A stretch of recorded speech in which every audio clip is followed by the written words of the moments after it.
têtes. Nous sommes ici dans une église, nous sommes tous ensemble, mais chacun est seul devant le Seigneur. Et notre meilleur ami, l'ami par excellence, c'est le Saint-Esprit. Tu vas parler au Seigneur, tu vas dire, Esprit de Dieu, je suis là. Et il me dit que Jésus dit que nul ne vient dans sa présence si le Père qui l'a appelé ne l'a attiré. Ça veut dire que nous ne sommes pas là ce soir par nos propres volontés. Amen, amen, amen. Amen. Amen. Amen. Amen. Je vais prier. Amen. Je vais prier. Père, nous te rendons grâce et nous te disons merci pour ces moments. Merci pour la grâce que tu me donnes d'être ici, Seigneur. Te servir est un privilège, je le reconnais.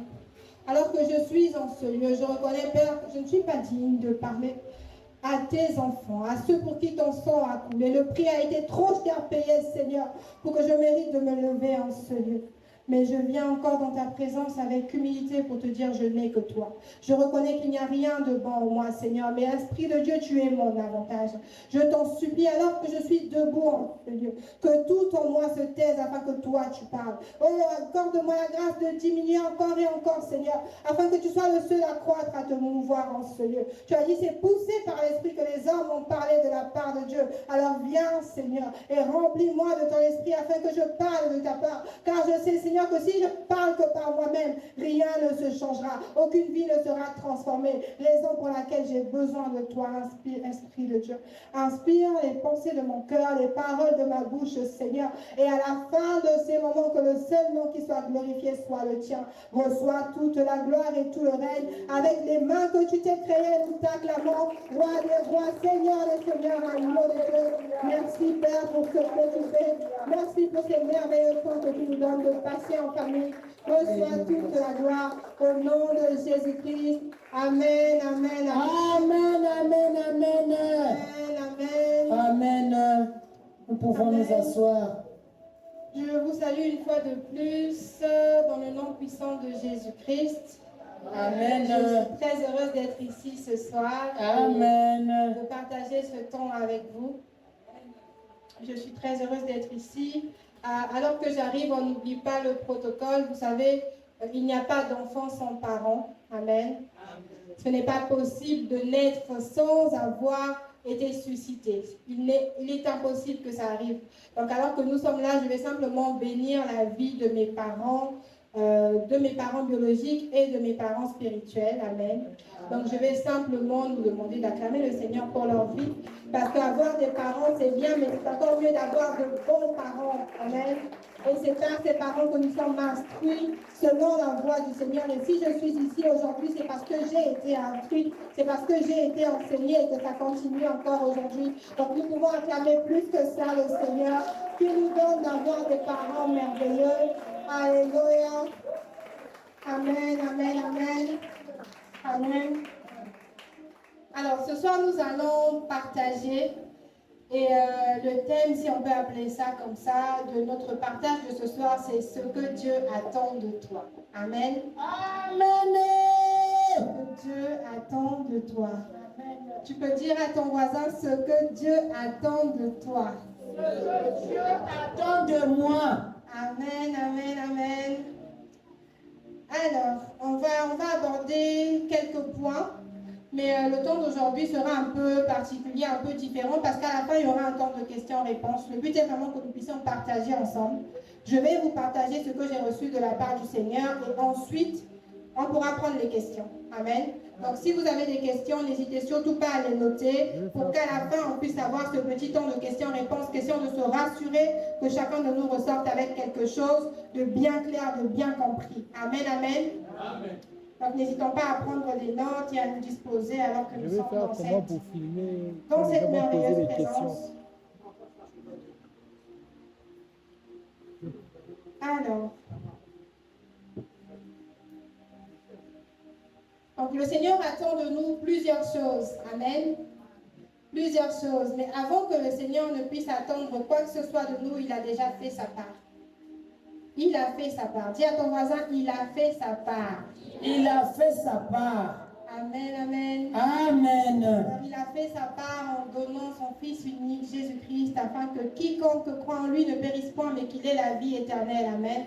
Amen. Ça veut dire qu'à partir du moment où nous avons accepté le Seigneur Jésus-Christ, nous sommes appelés enfants de Dieu. Amen. Je vais introduire par ça, ce sera assez rapide avant d'entrer dans le vif du sujet pour que nous puissions simplement comprendre. Parce qu'on peut se dire, ok, mais Dieu, pourquoi il est Dieu? Pourquoi est-ce qu'il attend des choses de moi?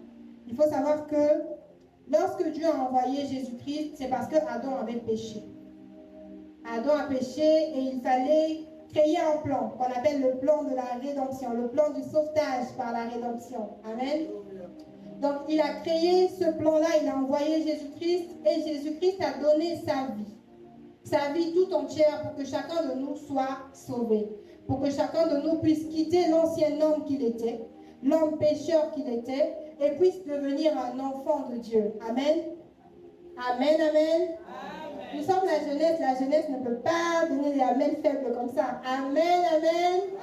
Amen. Amen. Alors, donc, nous sommes appelés enfants de Dieu et à partir du moment où nous acceptons le Seigneur, il se passe une chose.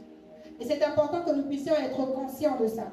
À partir du moment où tu as fait la prière d'acceptation, la prière du salut que nous avons fait hier ici, et encore il y a certains qui l'ont fait depuis longtemps, qu'à partir du moment où nous avons accepté le Seigneur Jésus-Christ comme notre Seigneur et Sauveur personnel, l'esprit qui était en nous, l'esprit du péché, l'esprit d'Adam est mort. L'esprit d'Adam a disparu.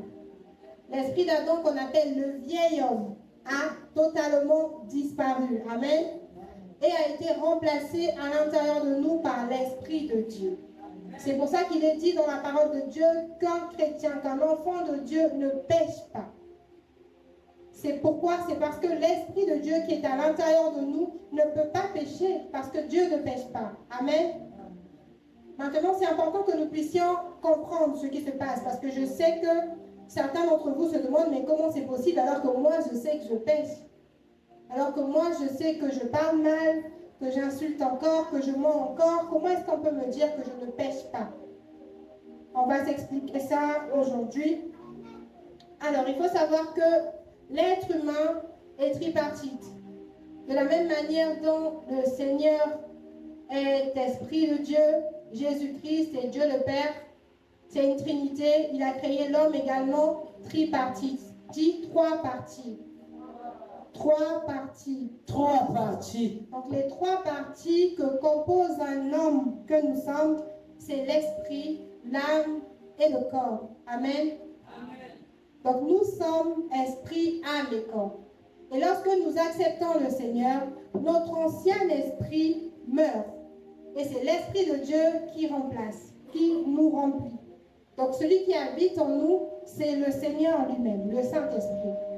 Et vu qu'il habite en nous, notre corps est son temple. C'est pour ça que la Bible déclare que notre corps est le temple du Saint-Esprit. Parce que l'Esprit de Dieu, à partir du moment où nous avons accepté le Seigneur, est venu prendre la place à l'intérieur de nous pour remplacer l'esprit du mal qu'il y avait à l'intérieur de nous. Amen. Amen. Et donc ça c'est une partie, mais il reste encore le corps et il reste encore l'âme. Amen, amen. Amen. Notre corps reste inchangé. Vous allez constater que depuis que vous avez accepté le Seigneur, vous êtes toujours comme vous êtes. Amen. Amen. Le corps reste inchangé. Mais il y a aussi l'âme. Et l'âme est ce qu'on appelle par le siège des émotions. Et cette âme-là a besoin d'être restaurée. Et cette âme-là, c'est là où s'enregistrent toutes les choses qui ont été dites, qui ont été faites par nous ou par d'autres personnes depuis que nous étions dans le ventre de nos parents. Amen. Amen. Donc si on se demande pourquoi est-ce que j'ai accepté le Seigneur et je me rappelle toujours des choses qui se sont passées avant, c'est parce que ces choses-là sont enregistrées dans notre âme. Amen. Ça ne veut pas dire que l'esprit qui est en nous n'est pas l'esprit de Dieu. Amen, amen. Amen. Maintenant, à partir du moment où l'esprit de Dieu habite en nous, et que nous avons une âme, et que nous sommes dans un corps, donc le corps c'est simplement notre maison. Lorsque quelqu'un meurt, lorsqu'un chrétien meurt, on dit quand même qu'il a la vie éternelle. Pourquoi? Parce que nous ne sommes pas corps, nous sommes esprit. Nous sommes un esprit qui habite dans un corps et qui possède une âme. Amen. Amen. Amen. Donc, c'est important pour nous de savoir, de faire vraiment cette différence-là. Lorsque nous vivons certaines choses, c'est important pour nous d'être conscients de ce que nous sommes esprit. Amen. Dis à ton voisin, tu es esprit. Tu es esprit. Amen, amen. Amen. Nous sommes nés du Saint-Esprit, donc forcément nous sommes esprits. Si on est d'homme, on est homme. Si on est d'esprit, on est esprit. Amen. Amen. C'est pour ça que nous devons trouver normal les choses de l'esprit. Amen, amen. Amen. Est-ce qu'on est ensemble? Amen. Amen. Amen. Je vais essayer d'aller en même temps vite et lentement compte tenu du temps que nous avons. Pourquoi est-ce que je parle de ça? Je parle de ça simplement parce que à partir du moment où le Seigneur a fait sa part en envoyant son esprit, nous avons notre part à faire. Amen. Parce qu'il y a une âme qui est là, qui a besoin d'être restaurée et qui va demander notre collaboration. Amen, amen. C'est pour ça que le thème d'aujourd'hui, c'est... Quel est le thème d'aujourd'hui? Amen, amen. Amen. Le temps sera interactif comme ça parce que nous sommes des jeunes. Amen. Et la jeunesse, elle doit bouger. La jeunesse, elle ne dort pas. Je suis trop jeune. Amen, amen. Amen. Alors, ce que Dieu attend de moi, la première chose que je voudrais que nous notions aujourd'hui, c'est que ce que Dieu attend de moi est que je le serve. Dieu attend de moi que je le serve selon son cœur.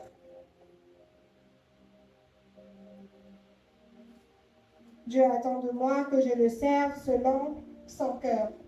Amen.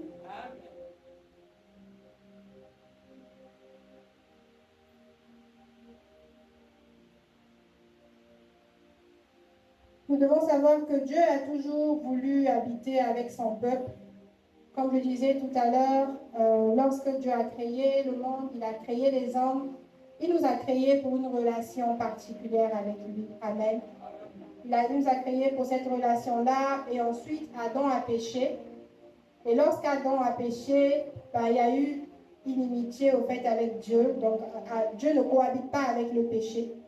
Donc il a fallu que Dieu puisse chasser Adam du jardin parce que s'il ne l'avait pas chassé du jardin et qu'Adam avait mangé le fruit de l'arbre de la vie, il aurait été éternellement pécheur. Et ce n'était pas la volonté de Dieu. Raison pour laquelle Dieu a chassé Adam et plus tard il a envoyé son fils unique Jésus-Christ. Mais entre-temps, en attendant que ça arrive, tellement que Dieu nous aime et que Dieu a quand même voulu habiter au milieu de son peuple, il avait demandé à Moïse dans le livre d'Exode de lui créer quand même un temple, de lui construire un temple. Pourquoi? Pour qu'il puisse vivre au milieu du peuple d'Israël. Amen, amen. Amen. Est-ce qu'on est ensemble? Amen. Donc il a entrepris de faire depuis le livre de Genèse, et ça malgré ce que l'homme avait fait, malgré le péché d'Adam, de pouvoir construire un temple. Et aujourd'hui, je vais simplement prendre quelques minutes déjà pour commencer à nous détailler comment était construit ce temple-là. Et nous allons comprendre aujourd'hui pourquoi est-ce que c'est important que nous soyons conscients de ça. Amen. Alors, la Bible dit dans Exode 25, verset 8, « Ils me feront un sanctuaire et j'habiterai au milieu d'eux. » Amen. Ce verset veut simplement dire que le Seigneur voulait habiter au milieu de son peuple. Le sanctuaire qui a été fait par Moïse, pour lequel les directives ont été données à Moïse, c'était pour que le Seigneur puisse habiter au milieu de son peuple. Amen. Amen. Pour ceux qui veulent noter, c'était Exode 25, verset 8. Donc il a dit à Moïse de lui construire un sanctuaire, et vu que c'est la maison de Dieu, et pas la maison d'un homme, il a dit lui-même comment est-ce que cette maison devait être constituée. Amen. Et ici aussi, nous sommes dans la maison de Dieu. Est-ce que nous sommes conscients que nous sommes dans la maison de Dieu? Amen. Amen. Nous sommes dans la maison de Dieu. Et donc la maison de Dieu est également considérée comme l'Église. Et la maison de Dieu est également considérée comme nous-mêmes. Nous sommes la maison de Dieu. Amen. Amen. 9, la Bible déclare, tu feras le parvis du tabernacle du côté du midi. Il y aura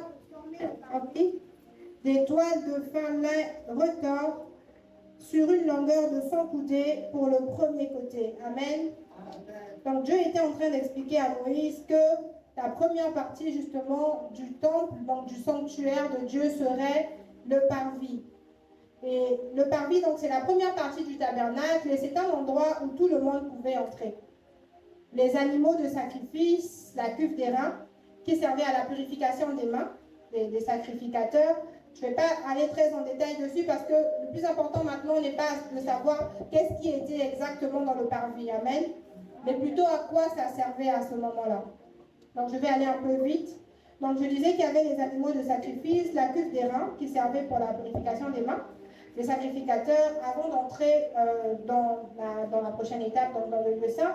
Et il y avait également l'autel des holocaustes. Et tout ça se trouvait dans le parvis.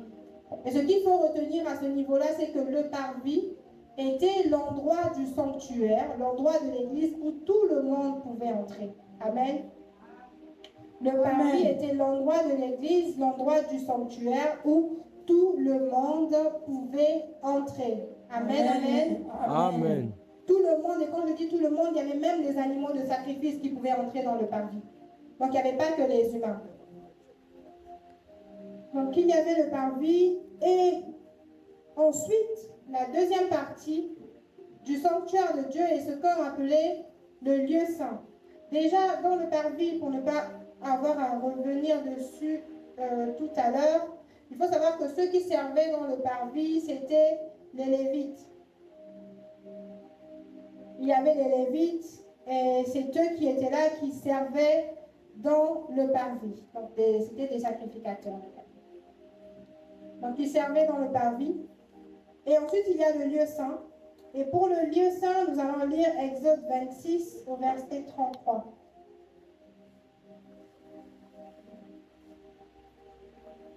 Je lis la parole de Dieu dans le livre de Exode 26, verset 33. Je lis au nom de Jésus. Amen.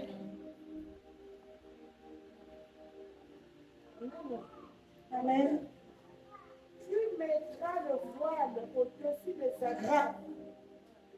Et c'est là, en dedans du voile, que tu feras entrer l'arche du témoignage. Le voile, vous, servira de séparation entre le lieu saint et le lieu très saint, parole du Seigneur. Amen. Amen. Amen. Alors, donc quand je vous disais, le sanctuaire de Dieu, le tabernacle de Dieu est séparé en trois parties, était séparé en trois parties. Donc le parvis, le lieu saint et le lieu très saint. Amen. Et donc, il y avait effectivement des séparations entre les différentes parties. Et donc une séparation entre le lieu saint et le lieu très saint. Et en ce qui concerne le lieu saint contenait la table des pains de proposition et le chandelier. Et c'est considéré aujourd'hui comme l'image de la lumière de l'esprit. L'accès à la présence de Dieu. Donc ce que nous devons retenir de cette partie-là, c'est ça. Dans le lieu saint, il y avait la lumière de l'esprit. Accès à la présence de Dieu. À l'intérieur, donc, il y avait la table des pains de proposition et le chandelier qui servait d'éclairer la pièce. Amen, amen. Et donc, ceux qui entraient dans le lieu saint n'étaient pas les mêmes qui avaient le droit d'entrer dans le parvis. Je vous ai dit au départ que dans le parvis, il y avait tout le monde. Tout le monde pouvait y entrer pour servir, parce qu'on vient dans l'église pour servir Dieu d'une manière ou d'une autre. Amen. Donc, dans le parvis, tout le monde avait le droit, mais dans le lieu saint, seuls les sacrificateurs avaient le droit d'entrer. Ça veut dire qu'à ce moment-là, si tu n'es pas sacrificateur, tu n'as pas le droit d'entrer dans le lieu saint. Amen. Amen. Et c'est important que nous soyons conscients de ça, que nous puissions avoir la conscience de ces choses. Donc, je vous explique les trois parties rapidement et on va développer ensuite. Donc, après le lieu saint, il y a le lieu très saint, ou encore appelé le Saint des Saints. Et dans le Saint des Saints, nous l'avons lu là tout à l'heure, c'est là que se trouve l'arche de l'alliance de l'Éternel, qui était la représentation de Dieu sur terre. Ça veut dire qu'à ce moment-là, le Seigneur lui-même habitait dans le lieu très saint. Ça veut dire qu'à ce moment-là, pour avoir accès à la présence de Dieu, il fallait entrer, accès à la présence manifeste de Dieu, il fallait entrer dans le lieu très saint. Amen, amen. Par ailleurs, dans le lieu très saint, tout le monde n'avait pas le droit d'entrer non plus. Les sacrificateurs n'avaient pas tous le droit d'entrer. Il fallait être souverain sacrificateur pour entrer dans le lieu très saint. Amen. Donc nous voyons les différences. Dans le parvis, tout le monde pouvait y entrer. Dans le lieu saint, ou encore lieu de lumière, ou encore accès à la présence de Dieu, les sacrificateurs pouvaient entrer. Et dans le lieu très saint, il fallait être souverain sacrificateur pour pouvoir entrer. Amen. Pourtant, les trois lieux, lorsqu'on y entrait, c'était pour servir Dieu. Ça veut dire qu'on peut servir Dieu à plusieurs dimensions. Amen. Ça veut dire qu'on peut servir Dieu dans les parvis, on peut servir Dieu dans le lieu saint et on peut servir Dieu dans le lieu très saint. Amen. Amen. Mais aujourd'hui, la question qu'on se pose, c'est qu'est-ce que Dieu attend de nous? Est-ce qu'il attend que nous puissions le servir dans les parvis, dans le lieu saint ou dans le lieu très saint? Amen. Amen. C'est important que nous puissions nous poser cette question afin de pouvoir rendre à Dieu un service qui lui est agréable. Est-ce qu'on se comprend bien? Amen, amen. Alors, aujourd'hui, par la grâce de Dieu, nous avons accès. Nous avons accès au lieu très saint. Et comment est-ce que ça a été possible? Par le sang de Jésus qui a coulé. Ça veut dire que lorsque Jésus-Christ a donné sa vie pour chacun de nous, oui, vous pouvez acclamer le Seigneur. Lorsqu'il a donné sa vie pour chacun de nous, le voile qui séparait le lieu saint du lieu très saint a été déchiré. Ça veut dire qu'à partir de maintenant, nous avons un accès direct à la présence de Dieu parce que nous sommes appelés enfants de Dieu et c'est par le biais du sang de Jésus que nous y avons accès. Amen. Donc à cause du sang de Jésus aujourd'hui, nous n'avons pas besoin de passer plusieurs étapes compliquées pour pouvoir accéder à la présence de Dieu. Amen. Mais nous ne devons pas oublier quelque chose, c'est que nous sommes dans un royaume et à tout royaume des lois. Amen. Amen. À tout royaume des lois. Dis à ton voisin, à ta voisine, à tout royaume des lois. À tout royaume des lois. Amen, amen. Amen. Donc je vais lire la parole de Dieu dans Exode 25, verset 22. Exode 25, verset 22. En parlant du lieu très saint. Et Dieu dit à Moïse, en parlant du lieu très saint, Exode 25, verset 22, « C'est là que je me rencontrerai avec toi, du haut du propitiatoire, entre les deux chérubins placés sur l'arche du témoignage, je te donnerai tous mes ordres pour les enfants d'Israël. » Amen. Amen. Il a dit que c'est dans le lieu très saint qu'il rencontrera Moïse. Ça veut dire que ce n'est pas dans le parvis qu'il devait le rencontrer. Ce n'est pas dans le lieu saint qu'il devait le rencontrer, mais plutôt dans le lieu très saint. Et alors que nous servons le Seigneur et qu'il est important pour nous de le rencontrer dans le service, de le rencontrer pour avoir ses directives, parce que pour pouvoir servir Dieu, il ne faut pas que nous puissions servir Dieu comme nous le voulons. Nous devons servir Dieu comme lui le veut. Mais comment servir Dieu comme lui le veut si nous ne savons pas comment il le veut? Si aujourd'hui je viens à l'église et que je considère que Maman Odé ici présente est ma responsable, je ne peux pas faire les choses sans avoir à demander à Maman Odé qu'est-ce que je dois faire et comment est-ce que je dois le faire. Est-ce qu'on est d'accord? C'est la raison pour laquelle il est important de pouvoir rencontrer le Seigneur pour servir le Seigneur. Ça veut dire que si nous ne rencontrons pas le Seigneur, nous ne pouvons pas le servir. Si nous ne le rencontrons pas, nous ne pouvons pas le faire. Et il ne s'agit pas là de la première rencontre que nous avons faite en acceptant le Seigneur Jésus-Christ. Non, il s'agit d'une rencontre plus profonde. Parce qu'il a dit que c'est là que je te donnerai tous mes ordres pour les enfants d'Israël. Ça veut dire qu'il y a un lieu dans la présence de Dieu, où lorsque nous avançons avec lui, il nous parle face à face. Il y a un lieu dans la présence de Dieu, où lorsque nous allons avec lui, il nous donne les directives, il nous dit ce que nous devons faire, il nous montre la voie, il nous montre le chemin, il nous appelle, il nous instruit, il nous parle. Amen, amen. Et il faut savoir qu'avant, je vous l'ai dit avant, aucune autre personne, à part les souverains sacrificateurs, ne pouvait entrer dans le lieu très saint. Et cela se faisait qu'une seule fois par an.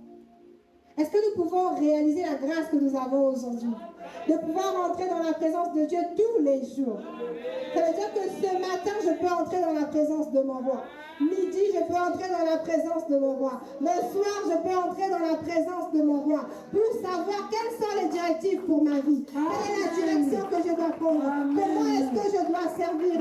Quelle est la disposition de cœur que je dois avoir pour accomplir son œuvre et pour lui être agréable? Nous sommes heureux d'être enfants de Dieu. Amen. Parce que maintenant, nous avons la grâce d'entrer dans la présence du roi. Et on ne parle pas de la présence d'un vigile, d'un policier, on parle de la présence du roi. Vous savez, moi j'habite dans un royaume. Là où je suis, ce n'est pas une république.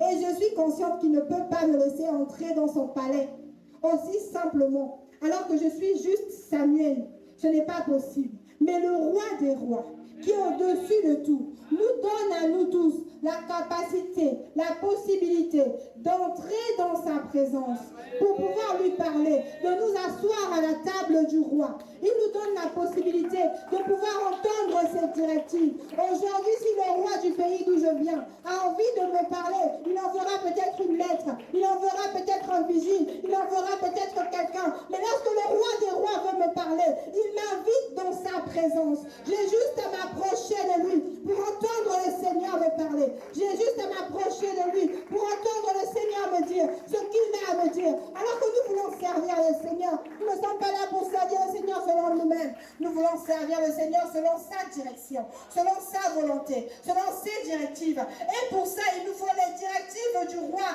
qui se trouvent dans le lieu très saint. Raison pour laquelle nous avons besoin de nous approcher. Nous avons besoin d'avancer. Nous avons besoin de nous rapprocher de Dieu dans ce lieu très saint, afin de pouvoir entendre sa parole, afin de pouvoir entendre ses directives. Il faut savoir qu'aujourd'hui, alors que Jésus a donné sa vie pour nous, ces lieux-là existent toujours, pas de manière physique, amen, mais de manière spirituelle, ces lieux existent toujours.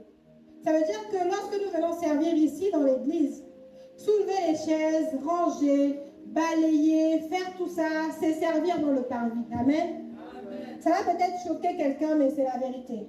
Lorsque nous venons ici et que nous servons avec nos forces, lorsque nous venons ici et que nous servons avec ce que nous avons en tête, notre intelligence, notre savoir, lorsque nous venons ici et que nous nous disons, tiens, je vais nettoyer, tiens, je vais arranger, tiens, je vais modérer, tiens, je ferai ceci, nous servons dans le parvis. Amen. Comme les Lévites allaient servir le Seigneur dans le parvis. Ça ne veut pas dire qu'ils ne servaient pas, ils servaient le Seigneur. Ils servaient le Seigneur. Ils étaient des serviteurs de Dieu à ce moment-là, mais ils servaient dans le parvis. Et c'est important aujourd'hui que nous sachions, que nous soyons conscients de ce que c'est que le parvis pour nous. Le parvis est cet endroit dans lequel on se dit, ça c'est la maison de Dieu, je vais aller servir. Je suis venu, j'ai balayé. Je suis venu, je suis à la com. Je suis venu, je suis à l'audiovisuel. Je suis à l'accueil. Je suis à l'intégration des nouveaux. Je suis à la prédication, à la modération. C'est servir dans le parvis. Amen. Amen. Notre service a plusieurs dimensions. Donc il y a la dimension du parvis. Mais ensuite, il y a la dimension du lieu saint. Et avant, pour quitter le parvis, pour entrer dans le lieu saint, il fallait être un sacrificateur. Amen. Aujourd'hui, la dimension de sacrificateur peut nous être donnée à tous. Mais nous avons notre part à faire. Nous avons notre part à faire. Tout à l'heure, maman Zoé est en train de nous lire un verset. Elle nous lisait Romains 12, verset 1, qui dit « Offrez vos corps comme un sacrifice ». Et c'est important pour nous réellement de nous poser des questions. De se dire, ok, À quelle dimension, à quel niveau est-ce que je sers le Seigneur aujourd'hui? Est-ce que je sers dans le parvis? Est-ce que je sers dans le lieu saint? Et est-ce que je sers dans le lieu très saint? Et il faut savoir que pour quitter le parvis et entrer dans le lieu saint, aujourd'hui, au temps de la nouvelle alliance, nous avons besoin d'une chose. Dis à ton voisin, une chose. Une chose. Une chose. Une chose.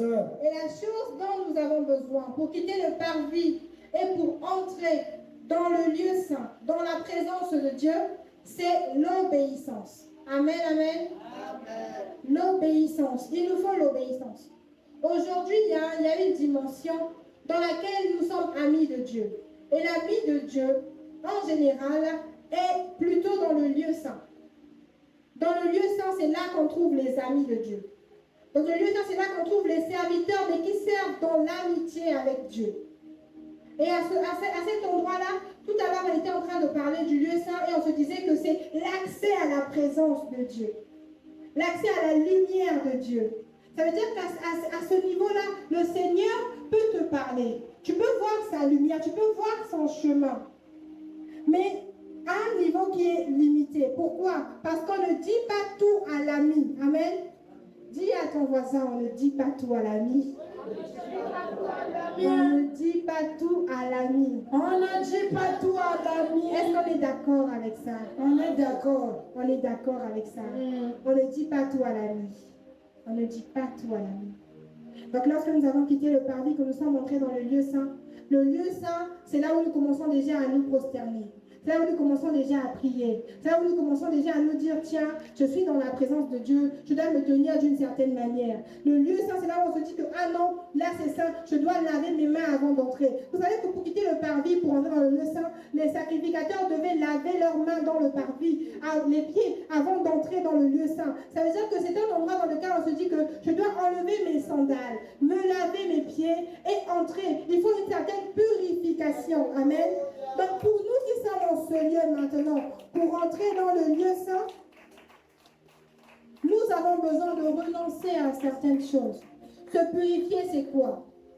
C'est être conscient de ce que je sers le Seigneur. Et servir le Seigneur, ce n'est pas toujours servir à l'église. Ce n'est pas toujours balayer, faire tout ça, non. On peut servir Dieu par sa vie de prière. On peut servir Dieu par l'évangélisation que nous faisons dehors. Nous gagnons des âmes, nous sommes serviteurs de Dieu.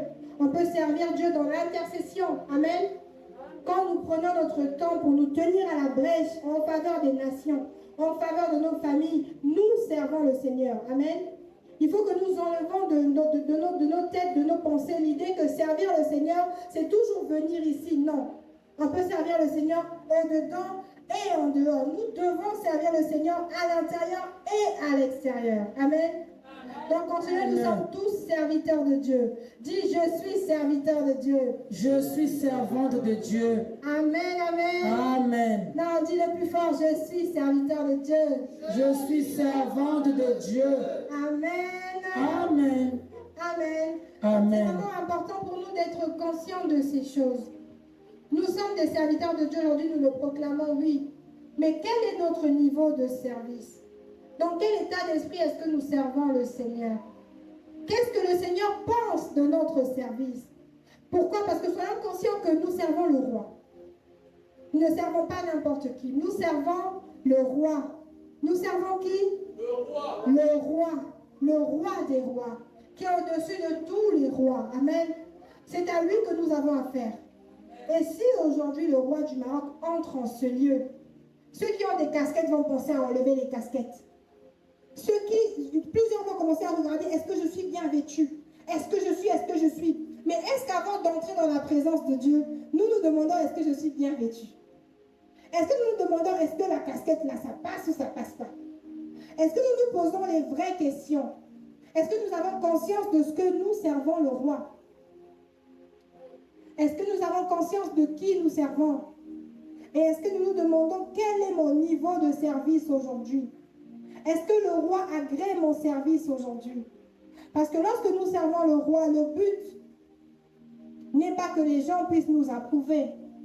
Le but est que le roi nous approuve. Amen. Le but est que le roi lui-même nous approuve. Amen. Amen. Il est important qu'il approuve notre service. Ça veut dire que nous ne pouvons pas rester au parvis.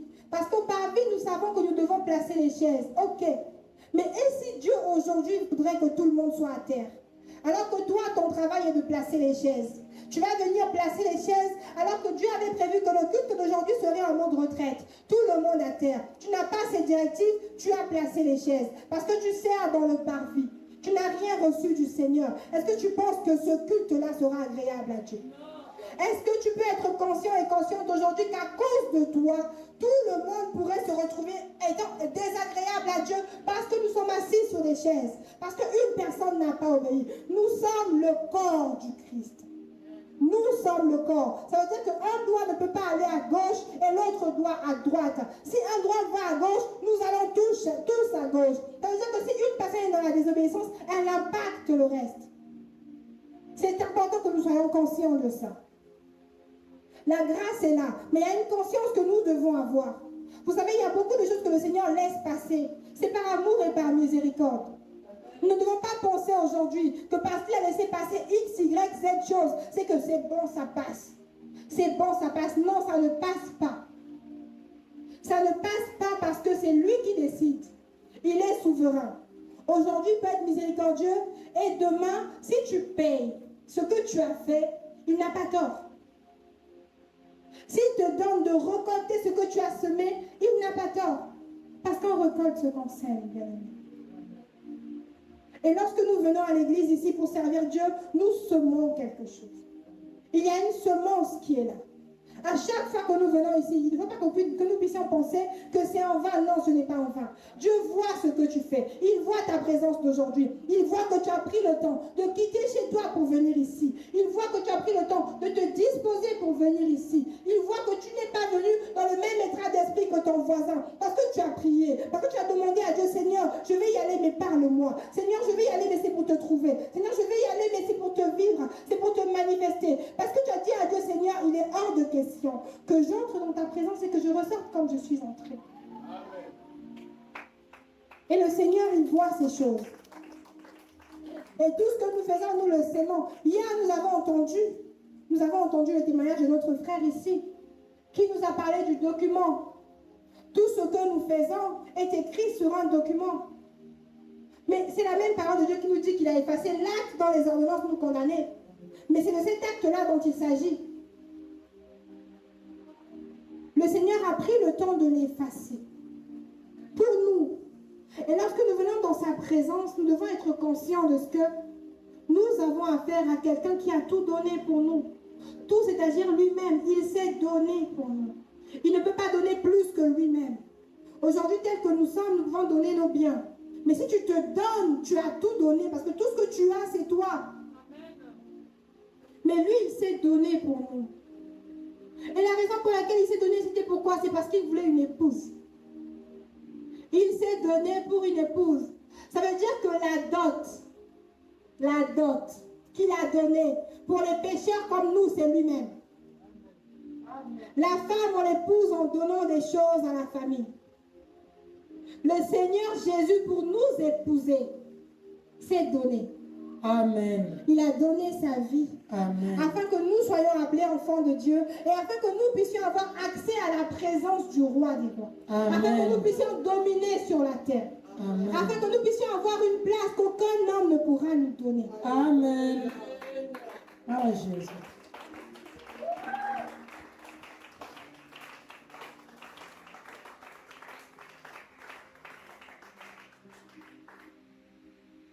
Nous parlons de servir le Seigneur selon son cœur. Et avant de passer à la suite, il faut savoir que ce dont nous avons besoin pour quitter la dimension, le service dans le lieu saint, pour rentrer dans le lieu très saint, c'est la soumission. Amen. Il nous faut la soumission. On avait dit que pour quitter le parvis,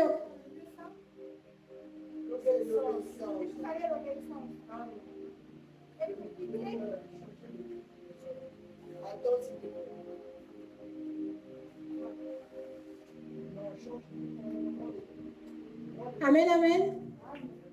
Donc, pour quitter le parvis, pour aller dans le lieu saint, il nous fallait l'obéissance. C'est lorsqu'on obéit à la parole de Dieu qu'on devient ami de Dieu. Quand il a dit ne mens pas, ne triche pas, respecte. Quand il a dit aime-moi et aime ton prochain. Quand tu décides d'obéir à cette parole, tu deviens ami de Dieu. Amen. Mais au-delà de ça, il y a une autre dimension. Et cette dimension-là nécessite la soumission. Et cette dimension est appelée la dimension de l'épouse. Tout à l'heure, on disait qu'on ne dit pas tout à un ami, mais on dit tout à son épouse. La vérité. On dit tout à son épouse. Pourquoi? Parce qu'il y a une intimité qu'on ne peut pas avoir avec un ami qu'on a avec son épouse.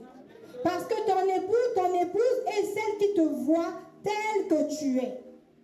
Et il est important pour nous que nous soyons conscients de ces choses. Que lorsque nous servons le Seigneur dans le parvis, nous servons, oui, mais loin du Seigneur. Et ce qui se passe, c'est quoi? C'est pas que nous ne servons pas, mais c'est que nous servons l'Église, alors que nous venons servir Dieu. Et aujourd'hui, nous ne voulons pas être de ceux qui servent l'Église. Nous voulons servir le Dieu de l'Église. Et c'est important vraiment que... Je suis beaucoup sur le mot important. Pourquoi? Parce que ce temps est important. Nous allons ressortir d'ici avec quelque chose que nous avons peut-être déjà entendu, mais que le Seigneur veut planter, implémenter en chacun de nous.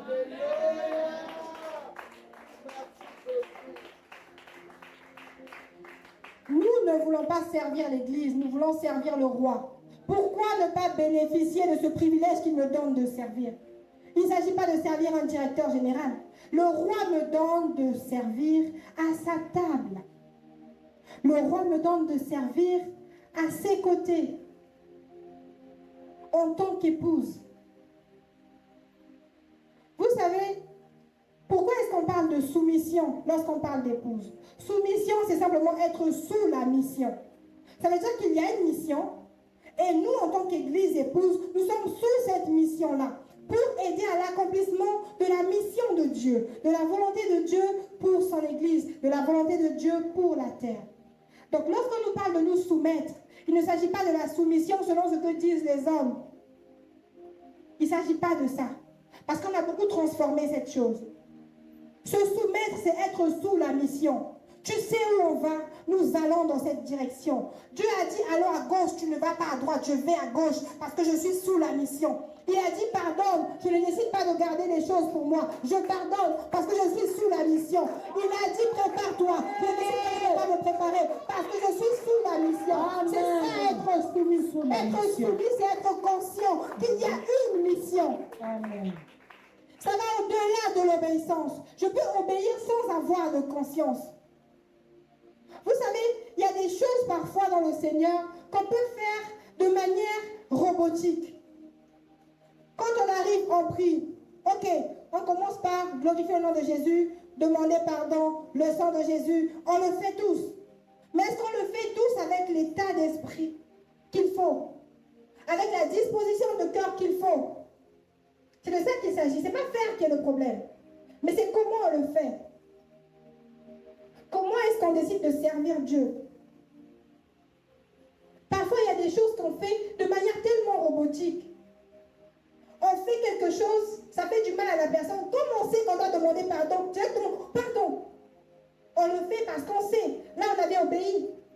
Mais on quitte la dimension de l'obéissance.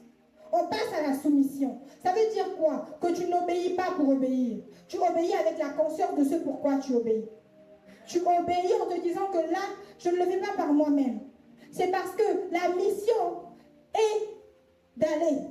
Et je ne peux pas aller avec un poids. Le poids de l'amertume, le poids de ces choses. Raison pour laquelle je vais déposer ça. Je vais dire je pardonne. Je vais dire pardonne-moi. Je vais dire excuse-moi. Je vais dire faisons la paix. Je vais prendre des nouvelles. Je vais servir, mais servir comme le Seigneur le veut. Pourquoi? Parce que je dois aller avec lui. Jésus, avant de partir, il a dit faites de toute une nation des disciples. Nous avons une mission. Hier encore, ou avant-hier, maman le disait ici, on en parlait un petit peu avant, nous sommes sauvés pour sauver. Lorsque le Seigneur nous a sauvés, lorsqu'il a donné sa vie pour nous, c'est parce qu'il sait qu'il y a un peuple nombreux dehors qui a besoin d'être sauvé. Il y a un peuple nombreux dehors qui a besoin d'être racheté. Il y a un peuple nombreux dehors. Est-ce que nous pensons aujourd'hui au nombre de personnes qui a besoin de rencontrer le Seigneur et qui rencontrera le Seigneur, pas parce que nous lui avons dit Jésus t'aime, mais parce qu'il a vu la façon dont tu sers le Seigneur. Il a vu la façon dont tu te donnes. Il a vu que cette personne ne sert pas pour servir. Il y a un truc, il y a une chose, quelque chose ressort de cette personne. Vous savez, il y a une vie qui doit sortir de nous. Je vais en parler tout de suite. Il y a une vie qui doit sortir de nous. Lorsque nous parlons à quelqu'un, une vie doit être communiquée. Plusieurs personnes, surtout dans la jeunesse, n'acceptent pas le Seigneur parce qu'on leur dit, tu sais, si tu meurs, tu iras en enfer. On va te dire, mais c'est déjà l'enfer ici. Il fait chaud, il n'y a pas de courant. Tu vas dire à quelqu'un, oui, tu sais, si tu meurs, il va se passer de ceci, il va se passer cela. Il y a des gens qui ont vécu des choses tellement horribles dans leur vie qu'ils n'ont pas peur d'aller en enfer. Ça veut dire que c'est le témoignage de ta vie, du service que tu offres au Seigneur. En fait, le parfum de bonne odeur, du sacrifice de ta vie qui monte vers Dieu, qui va attirer les âmes autour de toi. Et lorsqu'il a dit faites de toutes les nations des disciples, il ne s'agissait pas seulement de sortir dans les rues tous les jours. Excusez-moi, je vais marcher un peu. Il ne s'agissait pas de sortir dans les rues tous les jours pour prendre un microphone pour dire Jésus-Christ est Seigneur, accepte-le aujourd'hui. Non. Est-ce que ta vie dit accepte-le aujourd'hui? Est-ce que ta vie dit Jésus-Christ est Seigneur? Entre parenthèses, le Seigneur, c'est celui à qui tu obéis. Est-ce que ta vie dit Jésus-Christ est Seigneur? Est-ce que dans le palais que tu es, tout s'écrit réellement gloire? Et quand on dit gloire, il ne s'agit pas de la gloire des hommes. C'est gloire à Dieu. Est-ce que ta vie glorifie le Seigneur? Est-ce que tes faits et gestes glorifient le Seigneur? Est-ce que tes journées glorifient le Seigneur? Ok, tu as eu 24 heures aujourd'hui, mais est-ce qu'il y a au moins une heure qui a glorifié le Seigneur? Est-ce que tu as fait les choses qui l'ont glorifié? Est-ce que tu as fait des choses pour lesquelles il peut te regarder et dire oui, bon et fidèle serviteur? Est-ce que nous attendons d'avoir un certain âge pour commencer à gagner des nations par qui nous sommes? Est-ce que nous attendons d'avoir un certain âge pour commencer à faire des nations des disciples par notre service? Tout à l'heure, je disais que servir Dieu ne se fait pas que dans l'église, ça se fait aussi dehors. Ça veut dire que tout en nous doit servir le Seigneur. Servir dans le lieu très saint, c'est quoi? Je vais nous donner quelques petits détails pour que nous puissions comprendre, parce que c'est bien beau les grands mots, mais on doit comprendre. Amen. Amen. Si on va en terre à terre par rapport à notre service actuel, servir dans le lieu très saint, c'est quoi?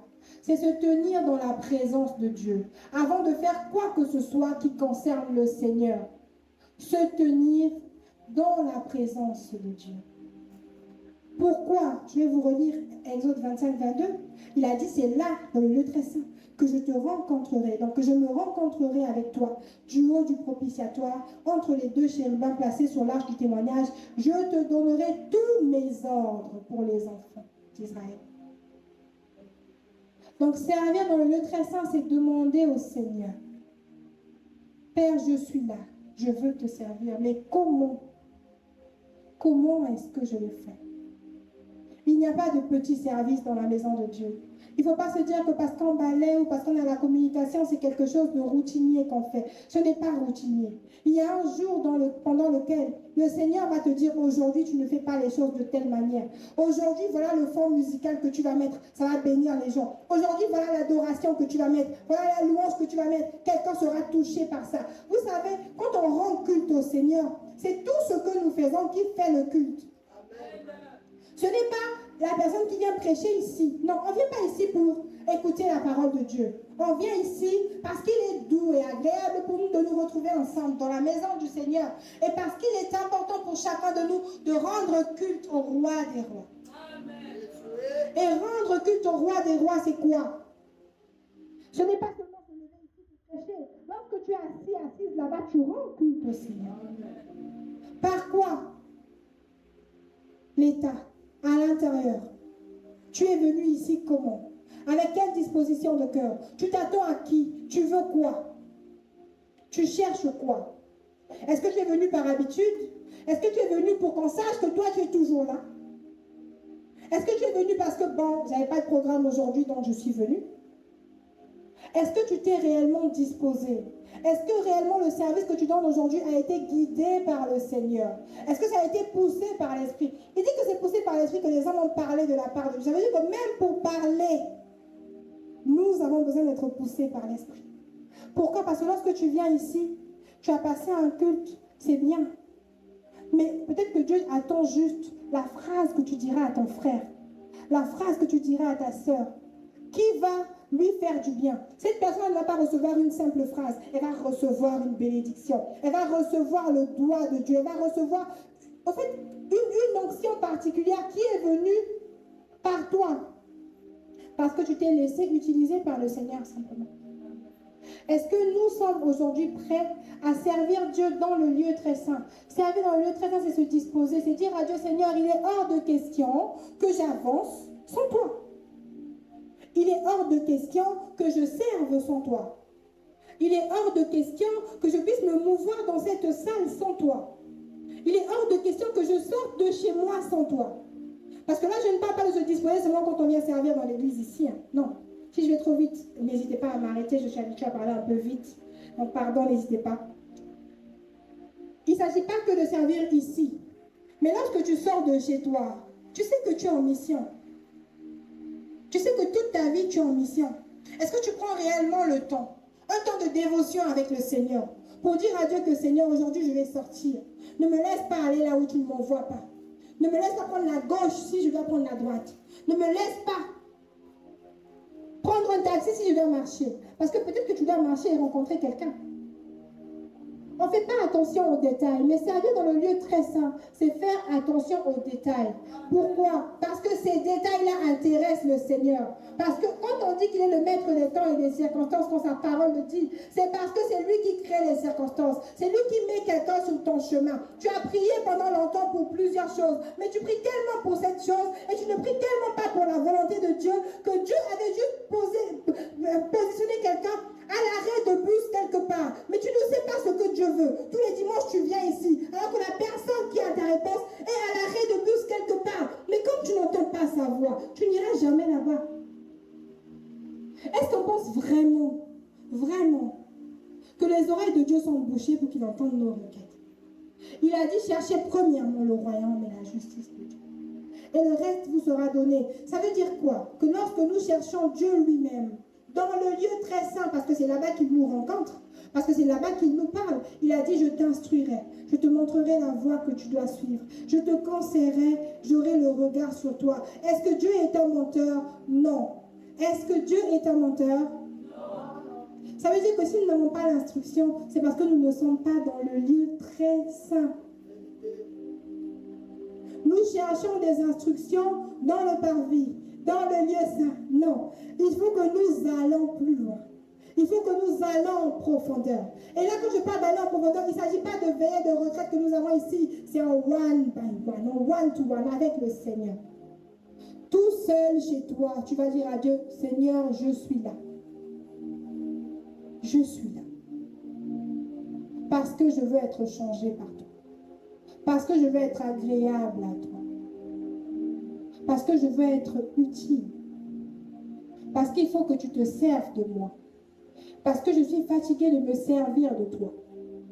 Oui, parce qu'effectivement, ce que je ressens dans mon esprit, c'est que beaucoup de personnes ici viennent se servir de Dieu. En se disant que je balaie un peu, je fais un peu ceci, je fais un peu cela, et Dieu me donnera. Mais Dieu est celui qui voit jusqu'à l'intérieur. Il sonde le cœur et les reins. Et dans les reins, il y a quoi? Il y a nos motivations. Il y a nos intentions. Ça veut dire que ce que les hommes ne voient pas, lui, il le voit.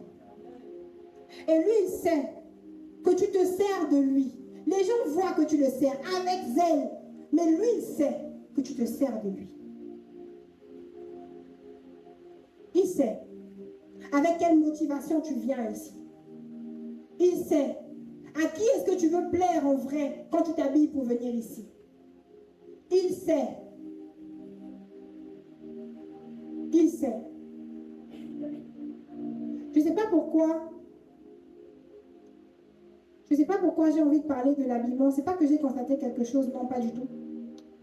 Mais vous savez, j'étais dans une retraite, pas une retraite, dans une veillée de prière au mois de mai, en fin mai, et tout. Et pendant la veillée de prière, avant de partir, je me suis apprêtée. J'ai mis un legging, je sais pas si on sait tous ce que c'est qu'un legging. J'ai mis un legging noir, pourtant assez lourd, avec un long t-shirt. Mon t-shirt, il s'arrêtait peut-être ici. Donc j'ai mis un long t-shirt et un legging noir et j'avais un pull gris en plus de mon legging. Je me suis dit, je vais le mettre dessus au cas où il fait froid. Donc j'ai pris le tout, c'était en mai, il faisait encore un peu froid et tout. Donc nous sommes partis à la veillée de prière. Mais pourtant, au moment où j'étais en train de m'habiller pour partir, je ressentais qu'il fallait que je mette un jean. Je ressentais qu'à ce moment-là, il fallait que je mette un jean. Après, je me suis dit, non, pendant les veillées, on bouge, voilà, je vais me mettre à l'aise, quoi. Je mets un legging, et puis c'est pas un legging léger, ça va, il est assez lourd. Je mets mes baskets, je m'habille tout en noir, et puis j'ai mon pull au cas où ça va passer. Je suis partie à la veillée. J'ai tellement reçu pendant cette veillée. Pourtant, le Seigneur n'était pas content d'une chose. Lorsque le premier orateur est passé, c'était bien, tout s'est bien passé, nous avons reçu. Lorsque le deuxième orateur est passé, il a dit, vous savez, je suis triste. Parce que pendant que nous étions en train de prier avec le premier orateur, j'ai vu des anges avec des cadeaux sur plusieurs personnes ici. Et j'ai vu des anges repartir avec les cadeaux de certaines personnes à cause de leur habillement. Et à ce moment-là, pourtant en venant, j'étais consciente que j'étais bien habillée. J'étais consciente que je n'étais pas habillée de manière vulgaire ou sexy ou quoi que ce soit. Mais le Seigneur, ce jour-là, voulait que je mette un jean.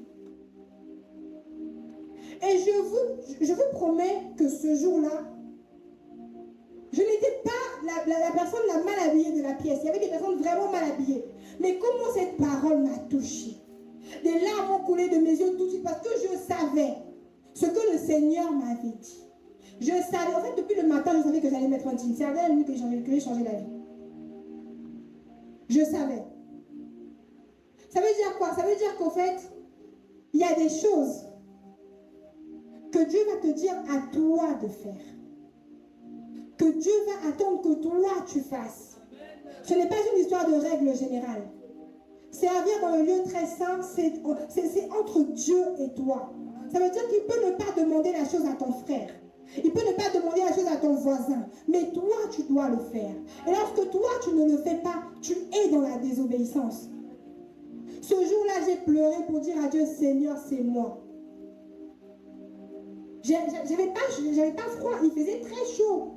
Le Saint-Esprit se mouvait, il faisait très chaud, les gens tombaient de partout. J'ai pris mon pull, je l'ai porté.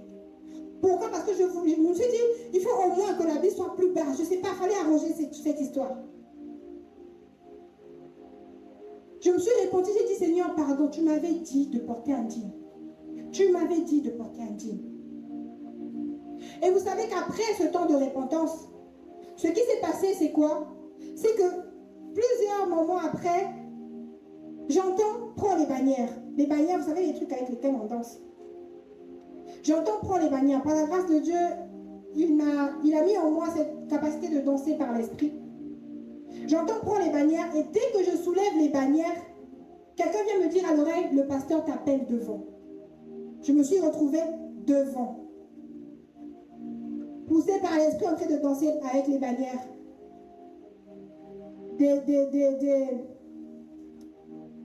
C'était un temps de délivrance. Des délivrances ont été faites par la danse des bannières, par la grâce de Dieu.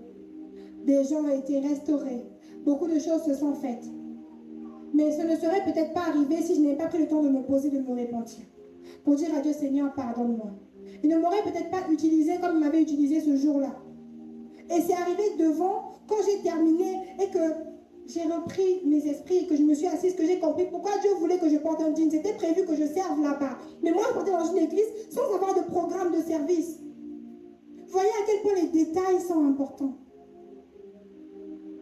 Voyez à quel point il est important de dire à Dieu, Seigneur, je vais te servir. Et parce que je ne servirai pas un homme, dis-moi ce que je porte, dis-moi ce que j'apporterai, dis-moi dans quel état d'esprit je dois être, dis-moi à qui je dois parler. Ne me laisse pas aller à gauche si je dois aller à droite. Donne-moi de marcher, d'aller dans ta direction, de suivre ta voie. Donne-moi l'état d'esprit qu'il faut. Donne-moi l'état de cœur qu'il faut pour te plaire à toi et pas pour plaire à un homme. Et pas aussi pour me plaire à moi-même. Parce qu'on a beaucoup tendance à se plaire à soi-même. Et ce n'est pas normal. Amen. Qu'est-ce que Dieu veut que nous fassions? Dieu veut que nous soyons des serviteurs inutiles. On va s'expliquer. Dieu veut que nous soyons des serviteurs inutiles.